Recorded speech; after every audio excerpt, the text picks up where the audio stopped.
right? Like you're talking about like people that just vote straight Democrat all the time. Like that's stupid. You should be looking at individuals and what they have to offer, their ideas and things like that, and voting with your heart. Any politician that's actually got policies worth a damn shouldn't have to campaign at all. They should just say, here's what I believe in, here's what I'm going to strive to do, and just leave it at that. In the decline of Rome, like, distract the public with games and gladiators and all this stuff so that they don't know what's going on and they don't pay attention because they're so concerned with the conflict, the superficial conflict that they never really dig deep. I mean, not that the government would try to orchestrate something like this, but what if the actual outcome of this is revolution? Thanks for the cookies, kids. Ho ho, headless.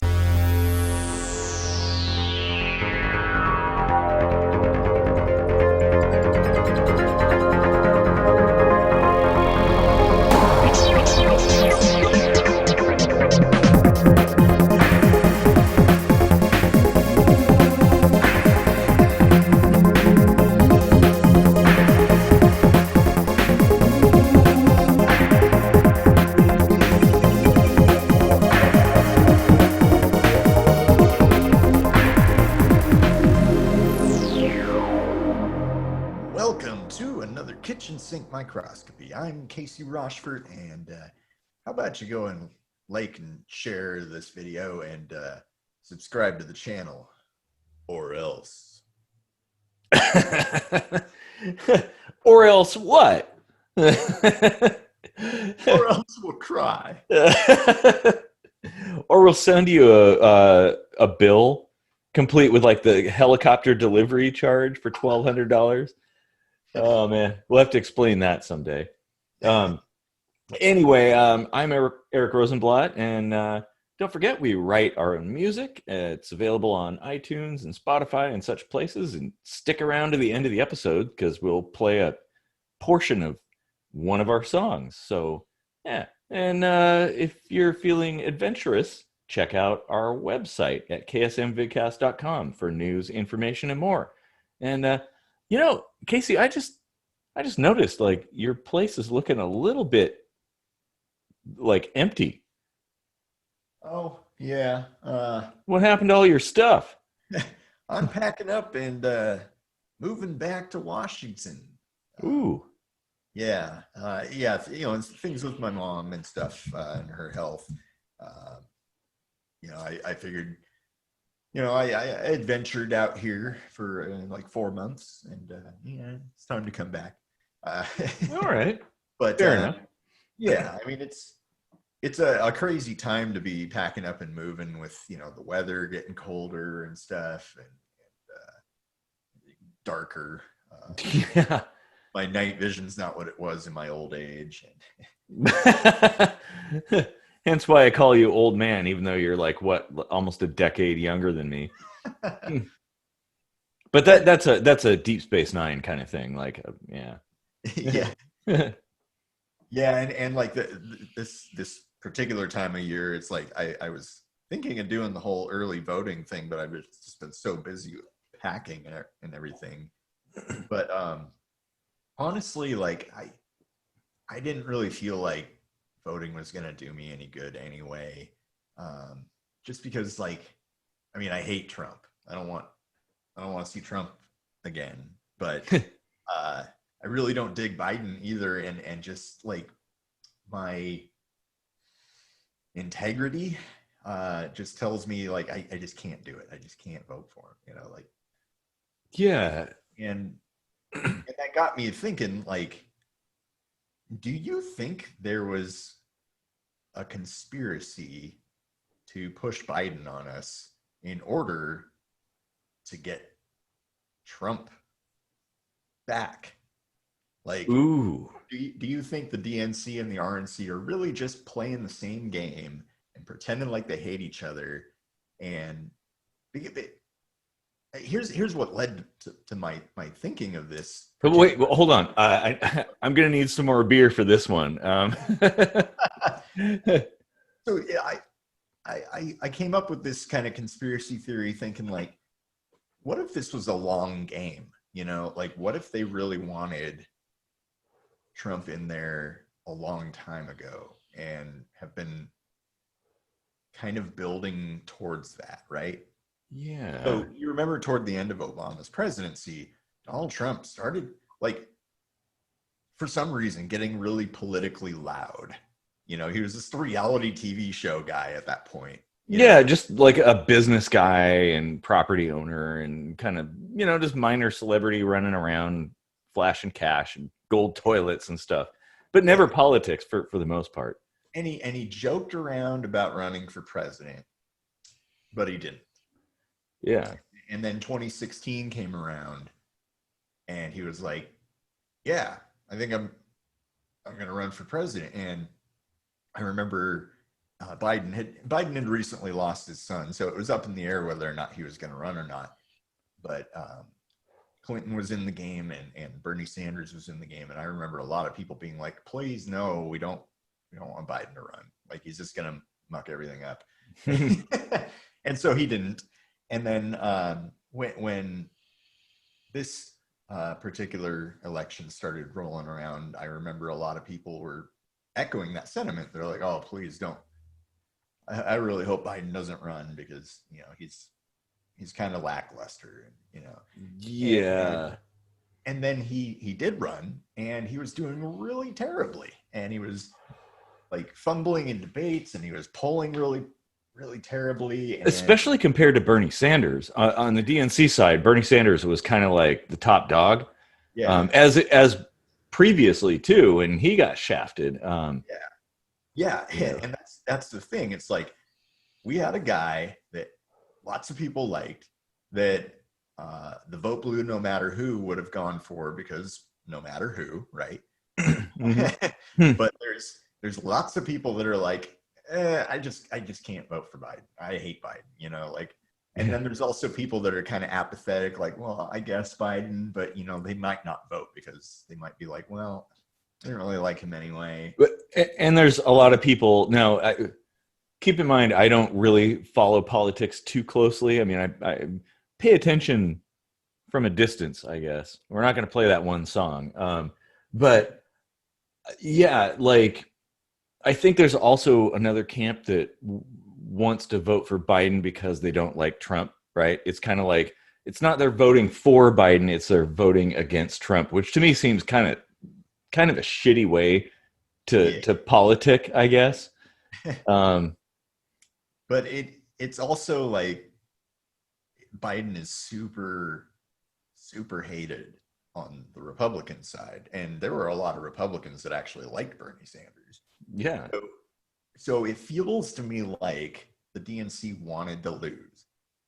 Well, Like, okay, yeah, that is an interesting hypothesis. Oh, and just speaking of Biden, if you ever want to be creeped out, do a Google search for Biden sniffing. Like the guy is a creep. Like, ugh, there's a great Evie. Snapchat filter where you can like have a picture of you with Biden sniffing.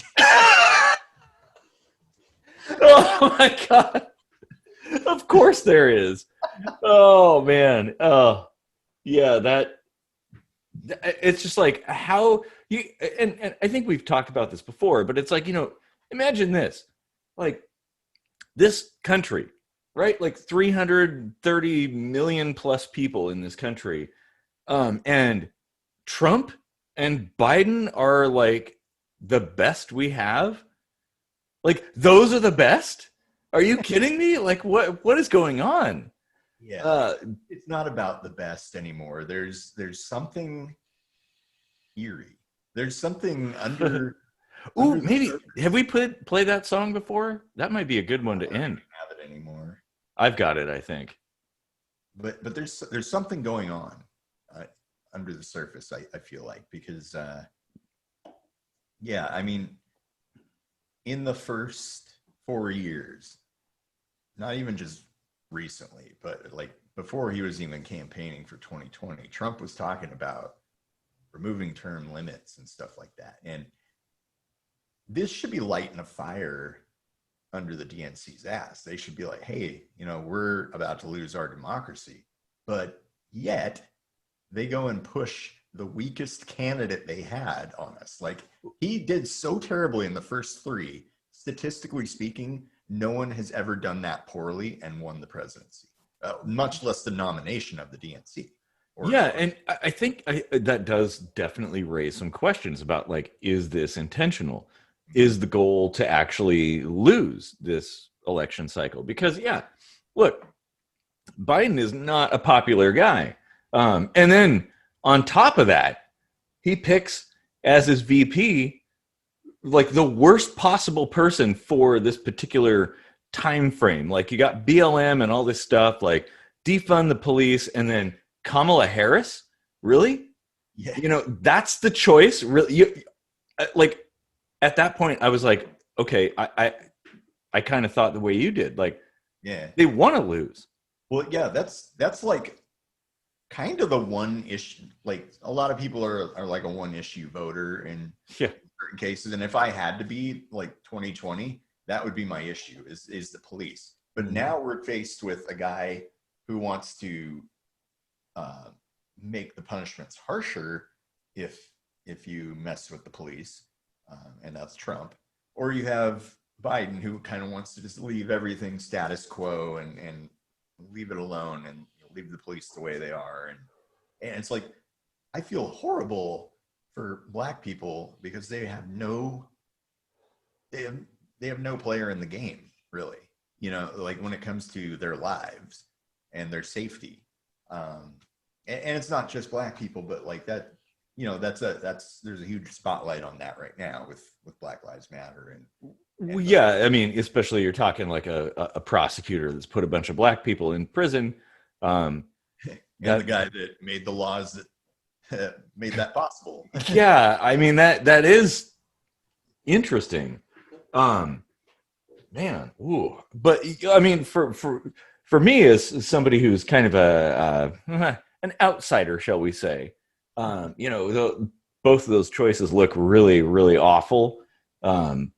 And it's unfortunate that that's kind of how it always ends up, is the status quo is perpetuated, right? Like, nobody comes in with new ideas, changing things or anything. It's kind of like, and here's the thing, like you were saying about campaign promises and stuff, there's a lot of those, but it's like pillow talk, right? Like, they tell you what you want to hear so they can get elected. And when they get elected, it's just the same old thing, same as usual. Like, really, something changes, like minor things here and there, but like in a grand scale, it really doesn't.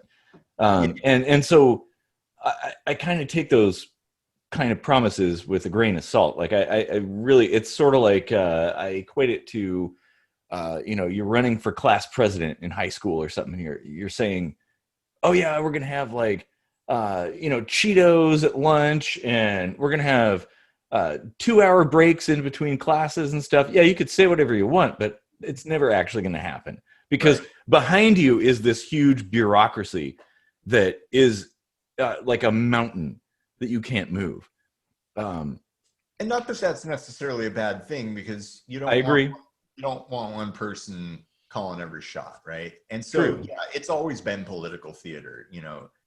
Any politician, like any politician that's actually got policies worth a damn, shouldn't have to campaign at all. They should just say, here's what I believe in, here's what I'm going to strive to do, and just leave it at that. But it's so much appeal to emotion and slander and and I think the partisanship is also a factor too. People don't vote based on someone's philosophy anymore. And probably, I mean, we're going back like a long time. They vote based on a political party, right? Like, you're talking about like people that just vote straight Democrat all the time. Like, that's stupid.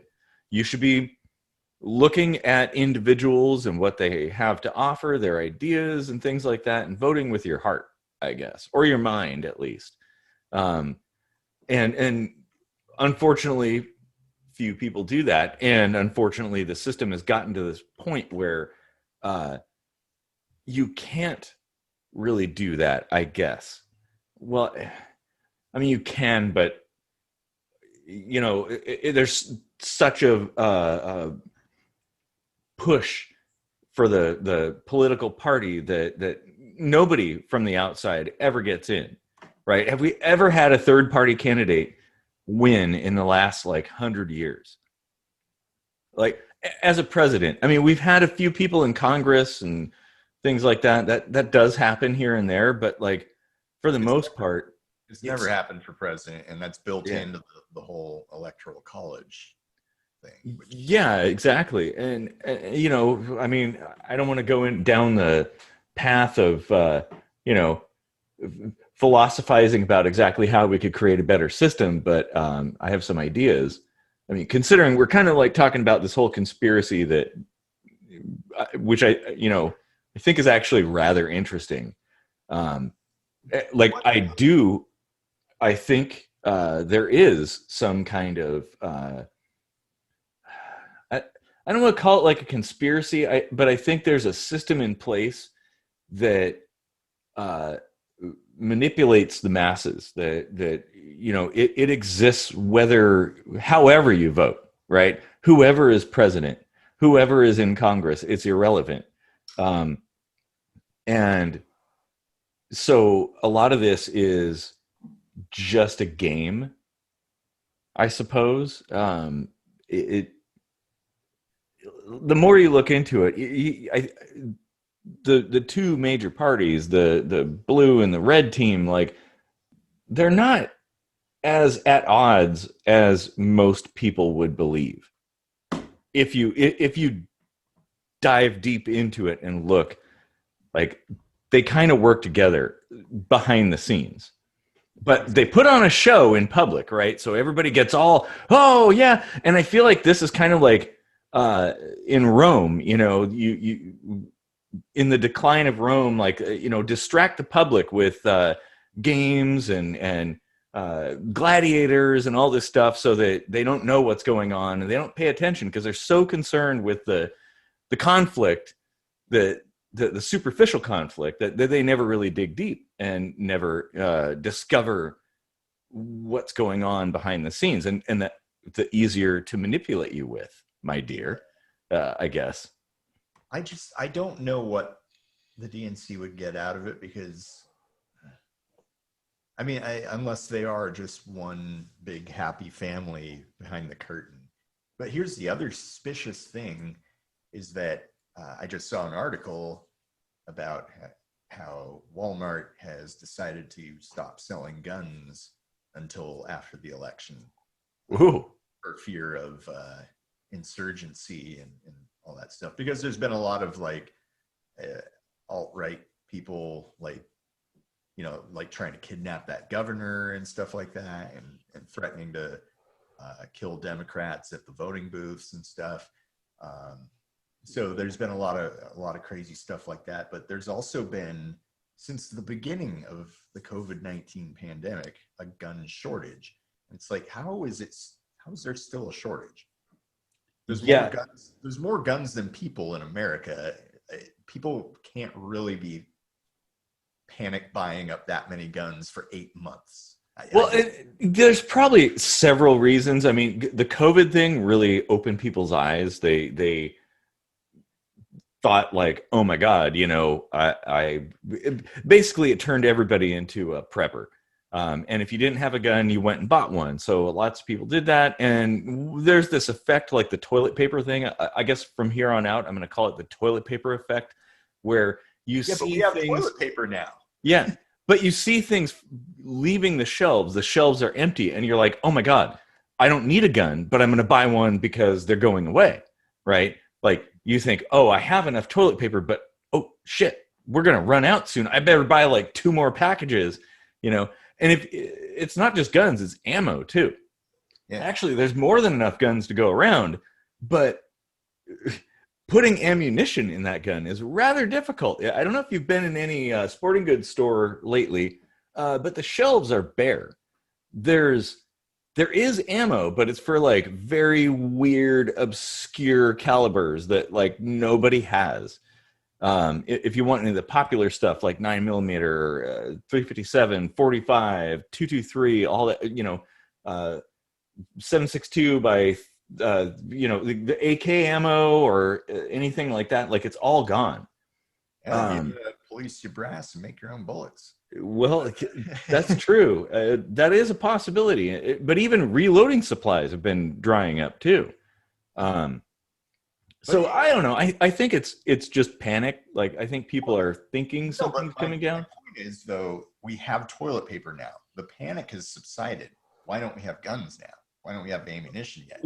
Well, have those things not dried up? Because I guarantee you, like, panic buying toilet paper is far more economically feasible for like that many people than panic buying guns, which are several hundred to thousands a pop.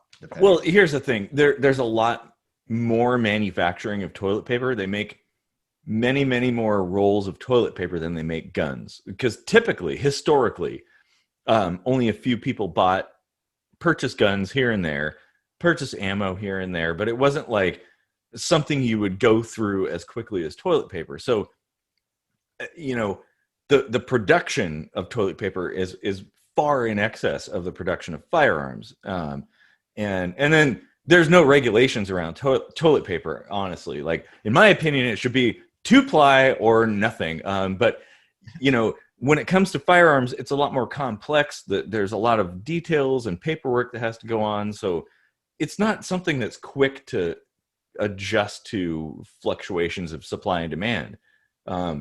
So I get it, but it's been a while now. Yeah, that's what I'm saying. It obviously, like, I don't think the virus was manufactured, but I think it's something they took advantage of. Like the first panic buy, I totally understand that. I even thought about going out and get a gun. I shopped around, and I was like, you should. Yeah, there isn't much available that, and I just gave up on that. But I still hear about shortages, and I'm like, yeah, this is kind of weird. It's been too long. Well, the thing is, it's not just one cause. Like the COVID thing was kind of the beginning of it, where people were like, uh-oh, if there's going to be some kind of long-term sequestration or something like that, I got to be ready. Or if there's going to be civil unrest or whatever, which leads into the other thing, like the BLM stuff and the Antifa stuff and riots and people feeling like helpless. That people were buying guns in that regard. There's this defund the police movement, which is scaring people too. So like, I got to be my own cop, I guess. So all these things coalesce into this demand that's amplified far above like any normal situation, because there's a perfect storm of many factors coming to play here. And the production hasn't natural. You don't think there's any kind of machinations behind that? Well, there could be. Not to be conspiratorial, not that I would ever do that. But there could be, certainly. But it's kind of, I guess I'm sort of on the fence in that regard. Like, I think a lot of things are possible. But, here's the thing. I would say now is a good time to buy a firearm if you can, if you have the means and you have the access. Probably a good idea for a number of reasons. Not that there's going to be a civil war.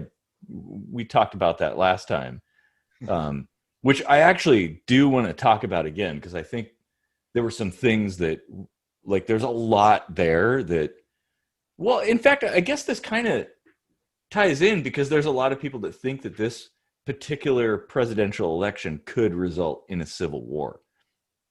And maybe, like you brought up this idea that the whole Biden thing was intentional. Maybe that's the hope, that you create civil unrest and create a lot of conflict. Everybody starts fighting and all this stuff. And then somebody swoops in and they take advantage of it to do whatever nefarious thing they were intent on doing before. What if, not that the government would try to orchestrate something like this, but what if the actual outcome of this is revolution and not civil war? Well, but civil war precedes revolution sometimes, Yeah. or conflict, let's say. There is a Uh, divide, but if it becomes evident that we're going to have like a dictatorship, I somehow feel like people would be like, the enemy of my enemy is my friend. So yeah, I would hope so. I mean, well, okay, since it's on the table, have you heard of the Great Reset or Agenda 21? We're already going to get demonetized as soon as I said those things, but just look them up, and look up Lockstep, which I think came from the Rockefeller Foundation or something like that. It was all about like kind of engineering this kind of scenario. Um, I don't know. I do enjoy a good conspiracy, but I think most are kind of hokum. But there are definitely people that want to control people. They do. Like, that's a fact. And there are people that don't like people being independent. Look at what happens to people who decide to be seasteaders. Um, it does trouble, or crypto, right? Like the DOJ is like really hardcore trying to figure out a way to break encryption and create backdoors and legislate backdoors into things like that, which is like, oh my god, you really. Um, it, so I don't know what the end game is. In that regard, like, let's say this were some kind of ploy. um, I would imagine dictatorial control would be the end game. And how do you do it in a place with like a constitution and representative democratic elements like the US? And by the way, like, the US is kind of the, I guess, the barrier to anything like that, because we're one of the few countries that has that kind of system, the checks and balances and things like that, where you can't just like come in and take control. You can't just say, "Oh, well, I decree it's this way," because we have that. So I guess if somebody's going to want to try to, like, let's say, take over the world, right? They would have to start manipulating the U.S. Um, and going back to what you were talking about, I don't know how the presidential election would come into that, but the thing is, there's a lot of moving parts, yeah. and maybe there's something I don't know about that we're using this ploy. They can change things or usurp some sort of system that's being a barrier. I really don't know. I should probably have some more beer, actually. I'll have more enlightenment in a moment. I mean, but by the time this episode airs, I guess the viewers will probably be aware of who won the election, even though we are not currently. Yeah, yeah. Time of this recording. So, this may all sound like obvious hogwash by this point, but I don't know. I just feel like there's a real push towards, like you mentioned, checks and balances, right?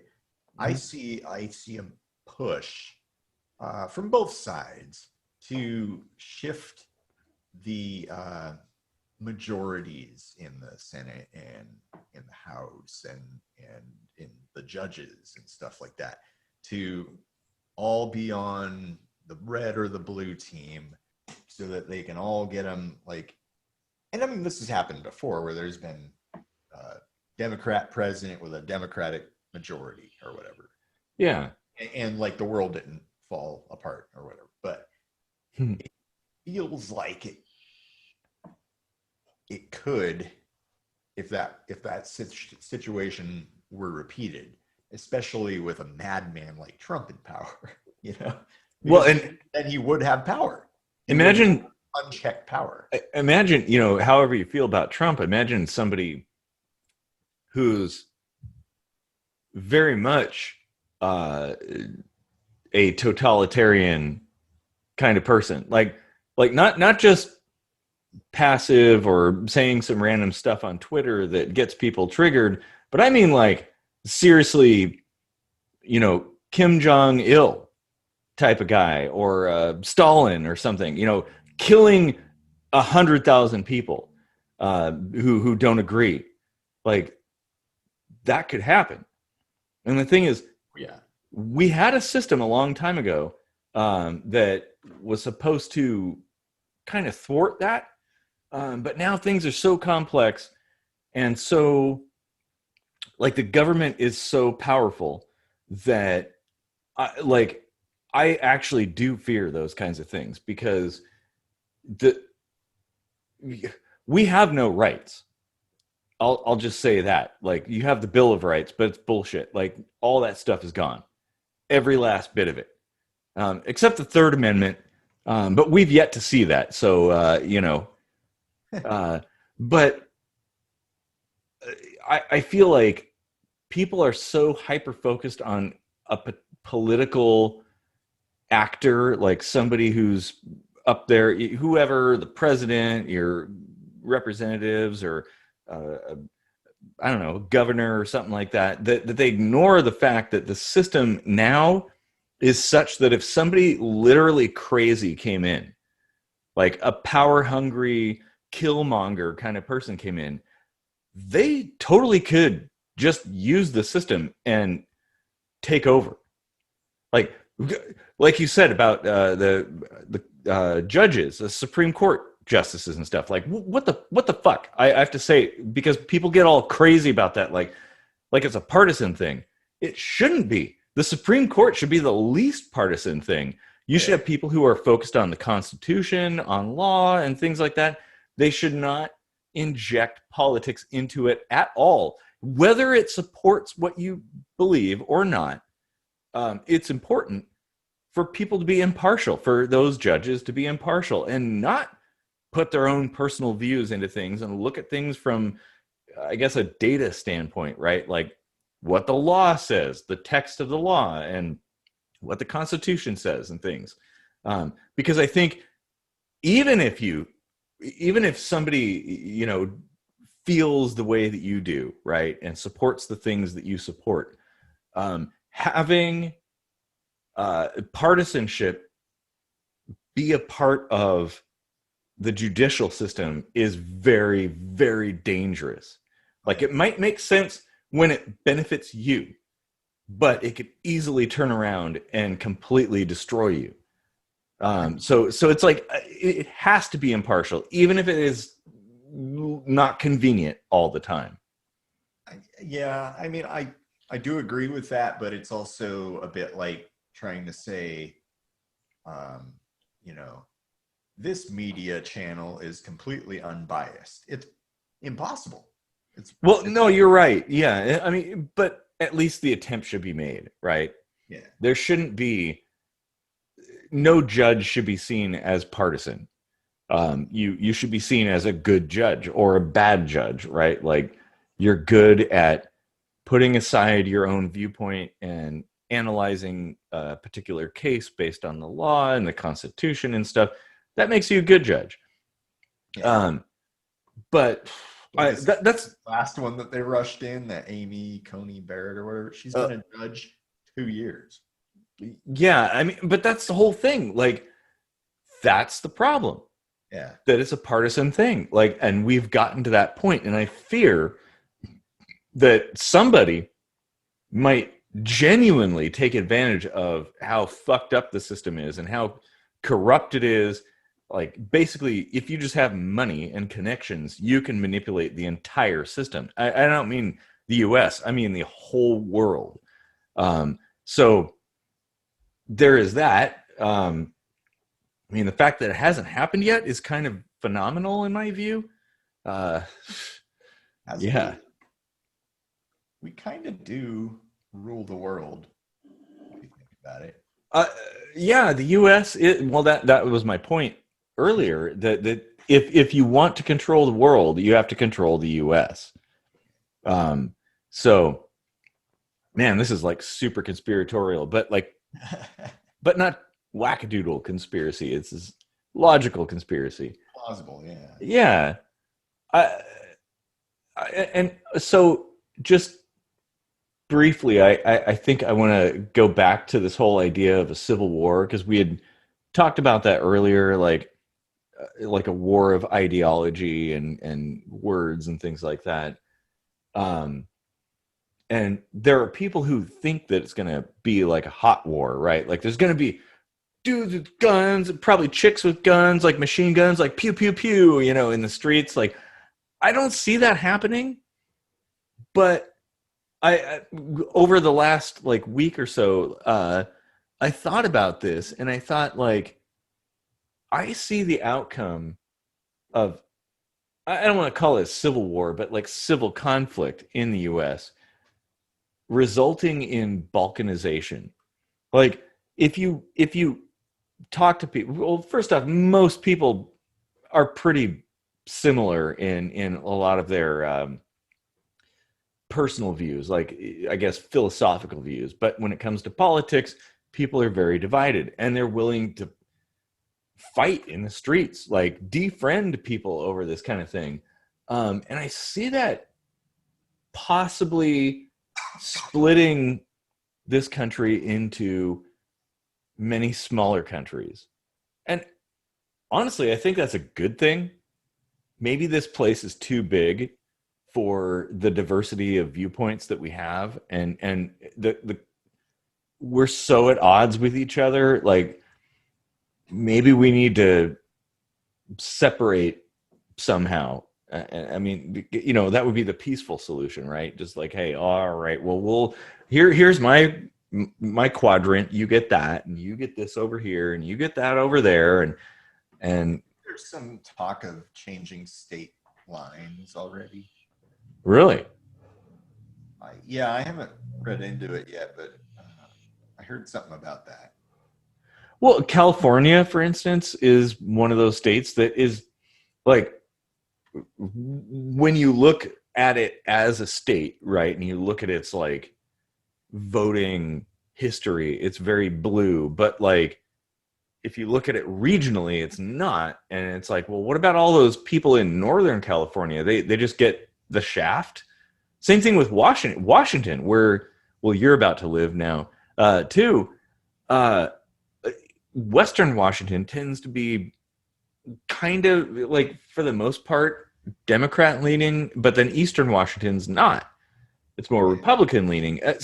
But yet there's more people in the more populous areas who kind of dictate to everybody how they can live, or what legislator is legislating at the moment.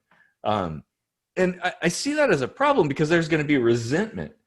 Like I would resent that. Like you said early on, your vote doesn't matter. Like I could vote, but why should I? Because it's people are like, oh, you're going to throw away your vote. It's like, well, I throw it away anyway. Like there's absolutely no way that what I believe will become mainstream and will overcome the majority in the major cities. They have a different philosophy than I do, and they will always rule, no matter what I vote. I don't know how I feel about that. I've been thinking about this a lot lately, especially with respects to the Electoral College, because a lot of the times you hear people saying, well, if we didn't have the Electoral College, my voice wouldn't be heard. It would just be, like whoever is, like the dominant in the state or whatever. And it's like, well, that's the way it goes anyway, but why should it matter? Like we're a country. What does your state have anything to do with anything? Like when we're talking about the presidential level, like I don't okay. All right. Yeah. I don't think, like your state should have anything to do with it. Well, and we had talked about this earlier, that the whole point of the president was more like relative to the states and not the average person. But in the intervening years, it's become something where people personally feel like it's a big deal. And that's probably because of the expansion of government and things like that, that it, it the scope has changed, I I mean, guess. where I'm driving with that is, I think like I would almost rather see no states, it just be a country, or just a bunch of tiny countries. You know, we all just Well, do our own thing or whatever, and I then yeah, I think given the scale of things, like the entire system was set up when we were mostly on the East Coast. There were very few people here. It was pretty limited. And since this country's grown, we've gone all the way to the Pacific. There's Hawaii, there's Alaska, there's Puerto Rico, like the Virgin Islands, like we're all over the place. Even though some of those aren't states, even though they should be. But maybe it is a little bit too big to, to think about it. You have hundreds of millions of people and there's one president. That seems ridiculous to me. Like that is completely asinine. we've talked about this before, where I posited the question, like, is there a geographical reach to government? Like, is there only so far that you can have an effect politically? You know, and I think there's a good argument for that. I mean, you see throughout history let's take Russia for example. Like they've been pretty unstable, Yeah. politically over the decades. It just Well, and that's a huge region. Granted, most of the activity happens on the western side and maybe like the southeastern side a little bit. it's The the same. rest is like tundra and trees and all that stuff. But yeah, you're right. They have problems because of the scale of things, the size of that place. And this is post USSR, by the way. So all that stuff in European countries that were part of the Soviet Union are now like independent, and Russia still has problems managing their affairs because it's so huge. And the fact that we can somehow manage to not totally implode is remarkable to me. And that's my point, is like I think maybe for our own safety and security and the future of our children, we should probably split up. Like Yeah. it just I like we don't have to, doesn't have to be a war. It just has to be like a logical thing. Like, hey, there's a difference between the coastal cities and the interior, the farmlands and things, the rural versus the urban. And we don't really quite see eye to eye. So maybe we should split it up and form new places that are autonomous. I think that's a healthy thing. And that's something that's like, it's kind of like the way I think about it right now. It's a toxic relationship, an abusive relationship, right? Where like one spouse is hitting the other constantly, like gaslighting and all kinds of abuse of some sort, like mental or physical. And they stick together because they're like, well, we got to stick together because we're married, right? Like, no, you don't. Marriage is just an idea. It's not a thing. You don't have to support it purely because you're married. And as such, I don't think we have to support this country purely because we've decided we have a country. We decided it in the beginning. We can decide to change it later. Yeah.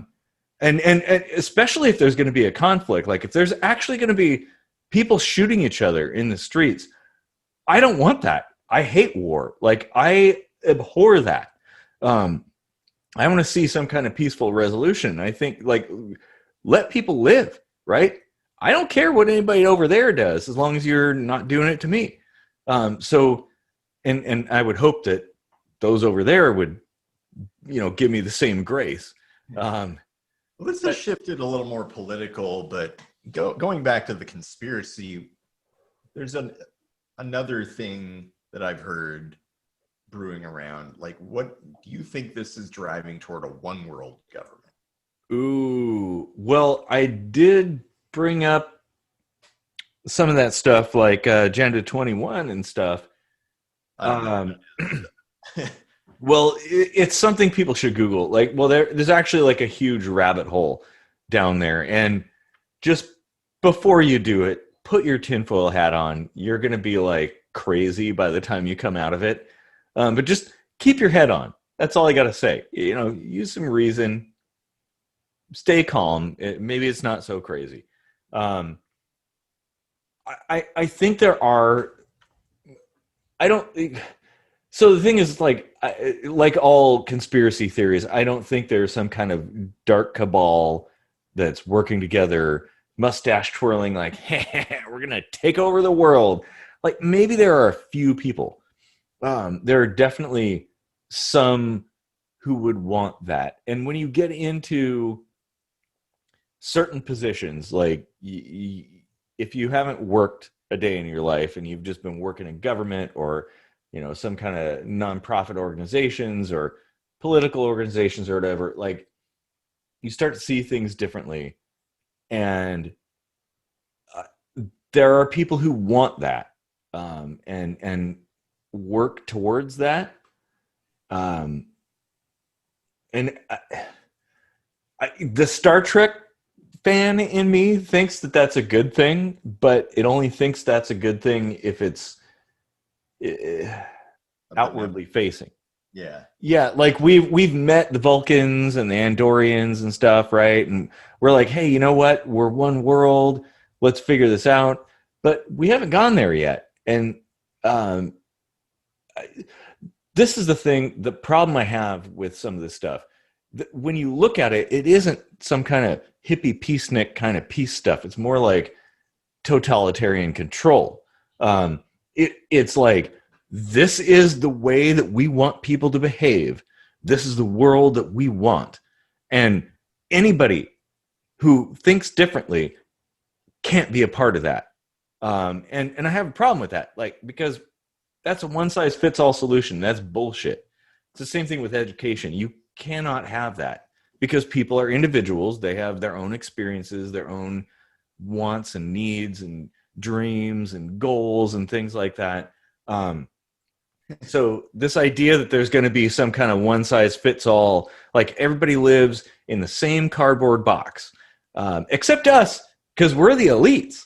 Um, The perfect propaganda tool to bring about something like that would to be come up with some kind of slogan like "Make the world great again." I could totally see that. Except instead of a red cap, it would have like a hemisphere of the planet. But I mean, that is actually like the psychology behind it. Is Hmm. just like Hitler's rousing and charismatic speeches got the Yeah. people behind what he was doing. You know, Hmm. it's that same sort of deal. That's exactly the kind of cult of personality you need to achieve something like that. Well, yeah, and I would encourage people, to guard yourself against things like that. Uh, do research into cults, like cults in history, how they've done things. I'm not going to mention the one that starts with S and ends with Iantology, but like, because that'll get us demonetized. But like, research that stuff because knowledge will protect you against it. I mean, well, unless there's a bunch of guys with guns, I guess that's a little bit more tricky. But we haven't gotten to that point yet. So, yeah, and don't make any assumptions, I guess, because it could happen anywhere. Like we had talked about before, like what led me to voluntarism, the idea, like I basically came to the conclusion that the state is no different than the church. And so, not that it's all bad, it's just that, it's kind of indistinguishable when you look from the outside. But anyway, I digress. Too much beer. Yeah. Yeah, I don't know. I just I feel like the whole 2020 election was just a stage show. The whole thing just felt surreal. I don't know.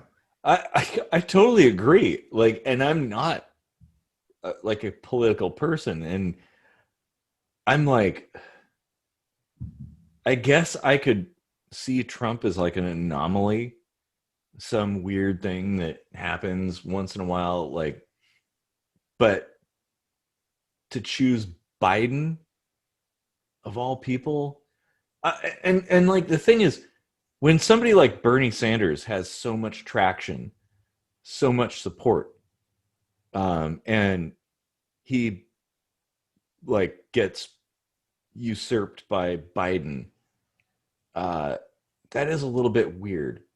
Yeah.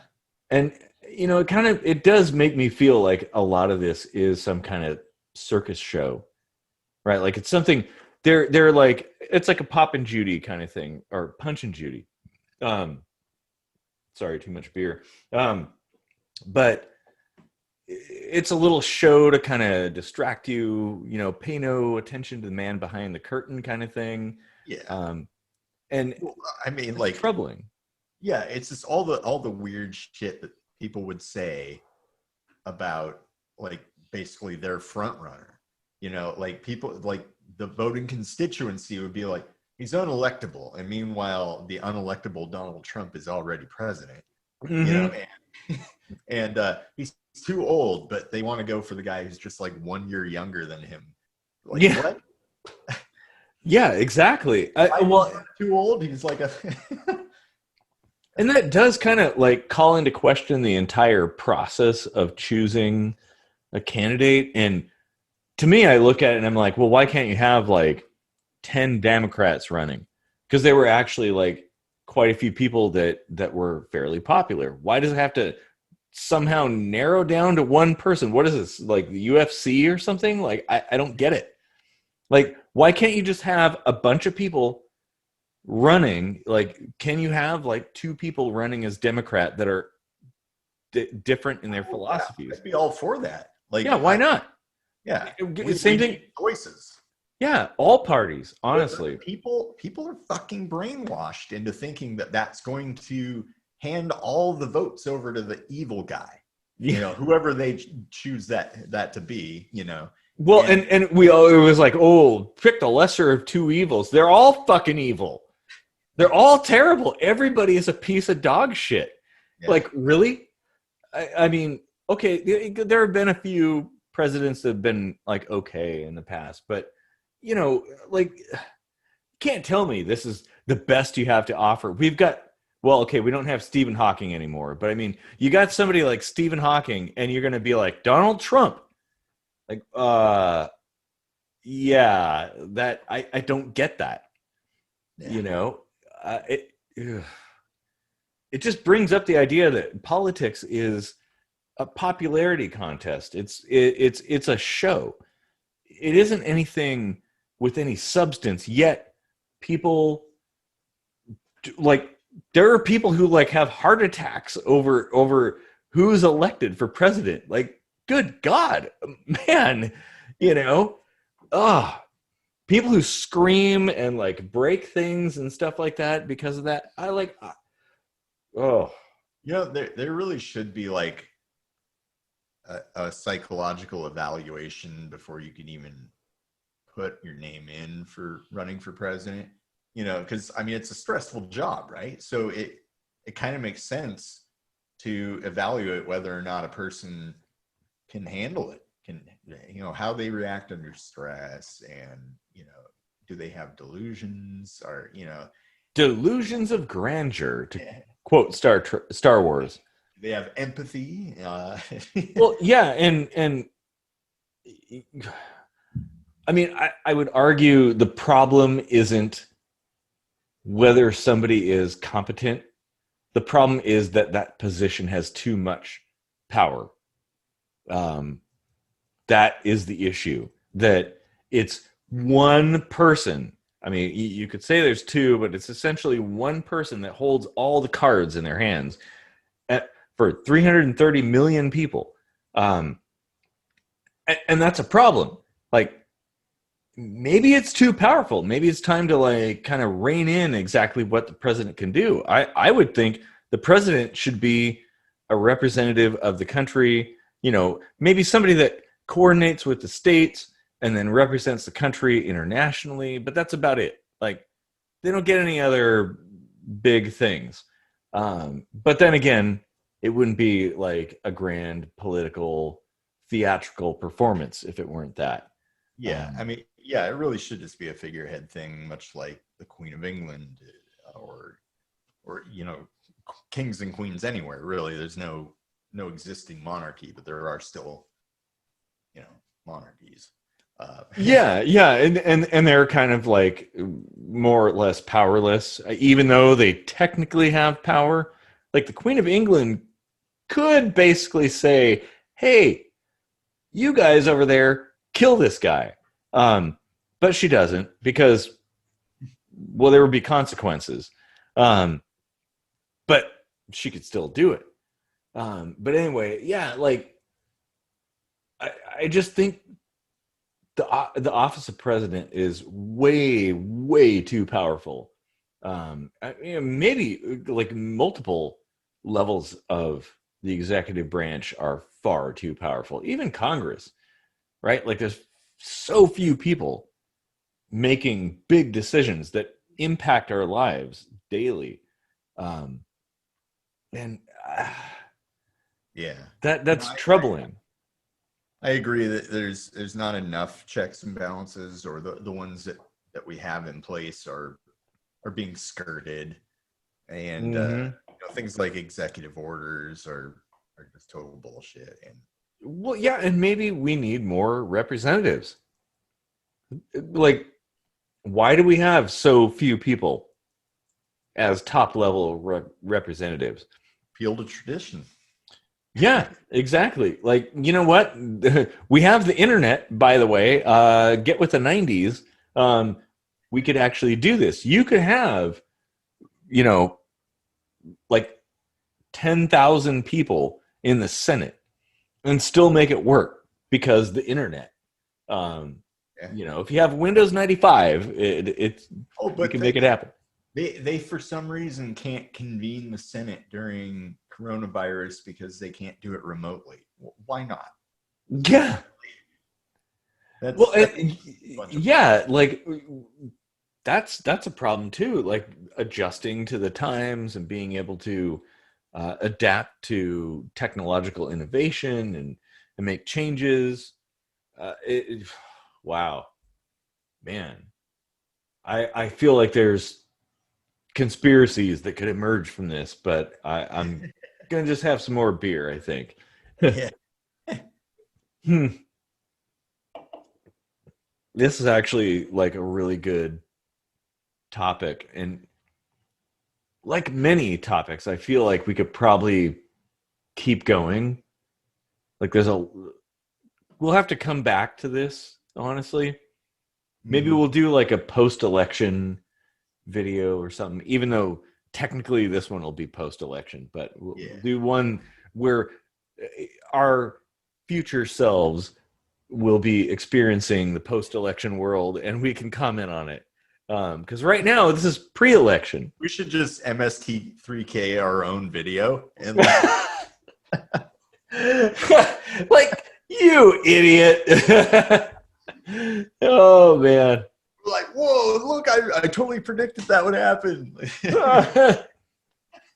Oh my god. Yeah. Oh, it's a good topic though. I mean, I feel like, well, it's probably my fault, but I don't know that we like spent as much time in the conspiracy side of things. Um, but I do agree, like as I guess a final point, like I agree that it is suspicious. Um, the choice of Biden and Kamala Harris and stuff like that, it does seem like it's basically like they're choosing the weakest possible people, like the Yeah. worst possible choices. It, like, come on, Yeah, Do I you mean, even get outside? twice in a Like, row. yeah, yeah, like pick I somebody who's a winner, right? Okay, so you're going to go to a boxing match. You're going to have like a heavyweight who's all like, boom, like Mike Tyson or something like that. And then they're going to choose me to go up against Mike Tyson. And they're going to be like, oh, yeah, he's totally going to win. Like, no, it's going to be like a one punch, bam, knockout. I'm going to be KO'd on the ground. Like, why would you do that? You gotta wait until he winks. And then when he winks, you gotta throw the punch. Yep, and he is that like, and you got to dodge. Yeah. Oh man. Yeah, it's no longer Mike Tyson's Punch Out, by the way. It's just Punch Out. Oh yeah, they changed Yeah, that. IPs and stuff like. Ah, fuck that shit. I still consider it Mike Tyson's Punch Out. Yeah. Hmm. Cancel culture was around 30 years ago, even. Yeah.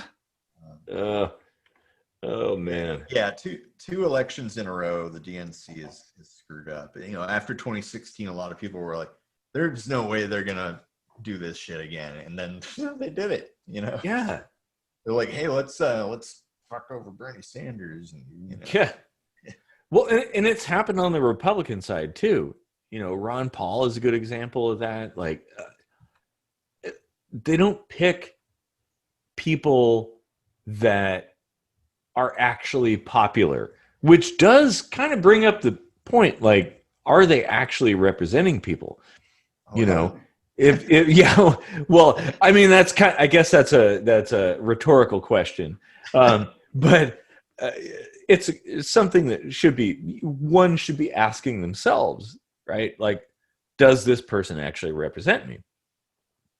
I would say that most don't. Go back to G.W. Bush. Remember when gas was $4 a gallon and somebody asked him about it and he's like, gas is $4 a gallon? That's news to me.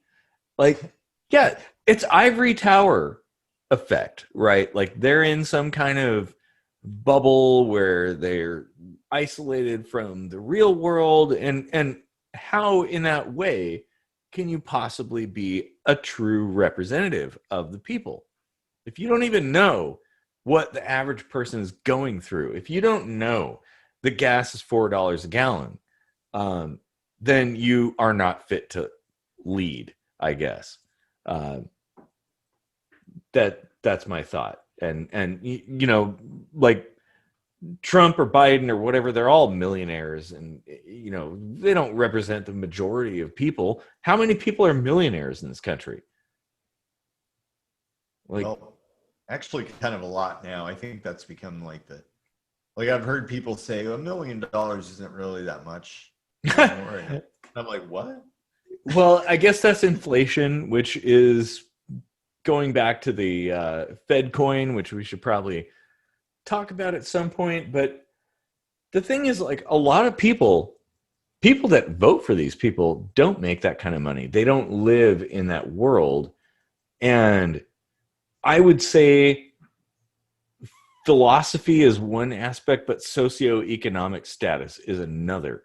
And those are the kind of things, like, people, I remember when Obama was elected, right? Like, there was that clip of that lady, like, I'm never going to have to pay my mortgage again because there's a black guy as president. Like, people really think they invest a lot in that office. And to me, I'm like, it's a bullshit office. It's a token office. Like, and we should see it as such. But oh yeah, ooh man, that's probably enough. That's probably enough conversation on that topic, I think. Maybe. Well, we're about like an hour in, so I think that's a good point to end on. That's typical of the show. Yeah. Well, it would be interesting to hear what people think about, the conspiratorial angle of whether or not the government is plotting to kind of move towards a dictatorial, let's say, environment, if not a one world government controlled by the U.S. Or whoever's running the U.S. or whatever. Yeah. um, Hmm. like give us your thoughts in the comments and chime in. Yeah. Yeah. Definitely keep the conversation going. And thanks for deep sink diving with us into a rather unusual conspiracy theory. Um, one that probably doesn't get enough coverage. But yeah. All right. Well, have a good night. Yeah. So you're moving back here, right? Yes. Yeah. And you know what? I think I'm about done with this beer, so I'll probably just hit the road now.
Processes of finding the truth.